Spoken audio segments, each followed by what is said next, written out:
Para sa ating weather update naman, ngayong araw alamin natin ang latest sa lagay ng panahon. Mula pa rin sa ating weather Tito Alvin. Ano nga ba ang panapanahon natin ngayong araw?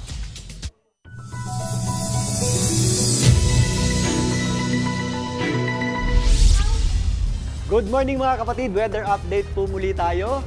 Tuluyan ang umatras o humina yung ating amihan o northeast monsoon. Dahil po dyan, asahan na po natin na tataas yung antas ng ating temperatura o iinit yung ating panahon.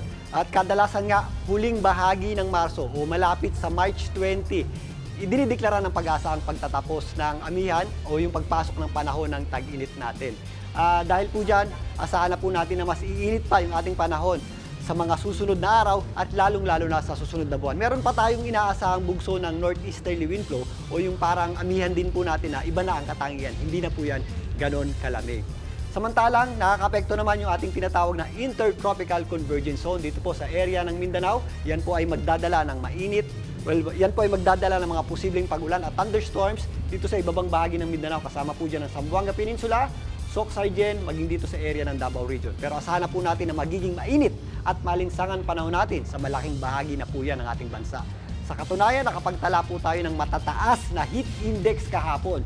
Umabot po yan sa dangerous level sa may area ng Virac na umabot ka sa 42 degrees Celsius yung ating heat index. Pumalo naman yan sa hanggang 41 degrees Celsius na heat index yan po sa may Pili at umabot naman sa hanggang 40 degrees Celsius na heat index dito po sa area ng Iloilo. Kasama na po dyan ang Tacloban City. Tumataginting na 43 degrees Celsius na heat index naman. Napakainit na po niyan, mga kapatid, diyan po sa may area ng Dipolog City. Again, ito po ay tinatawag nating heat index o yung ating feels like temperature o yung totoong temperaturang nararamdaman ng ating katawan. Samantala, ngayong araw na ito, magpapatuloy po ang mainit at malinsahang panahon sa malaking bahagi ng ating bansa. At kadalasan nga, naitatala po yung ating mainit na temperatura at matataas na temperatura sa mga areas na nasa pagitan ng bundok. Diyan po sa area ng Cagayan Valley, maging sa mga areas na kapatagan po o yung mga flatlands, kagaya ng malaking bahagi ng Central Luzon. Isama na po dyan natin ang area ng Pangasinan. Sa katunayan nga, meron tayong inaasahang hanggang 43 degrees Celsius na heat index diyan po sa may area ng Dagupan City sa may Pangasinan. Matataas na heat index din ang ating aasahan sa Bicol Region na papalo o maglalaro sa hanggang 42 degrees Celsius at 41 degrees Celsius. Samantalang 40 degrees Celsius naman na heat index ang ating aasahan dito po sa area ng Iloilo City. Mainit din po sa mga highly urbanized areas kagaya po ng Metro Manila na hanggang 38 degrees Celsius na heat index yung ating aasahan.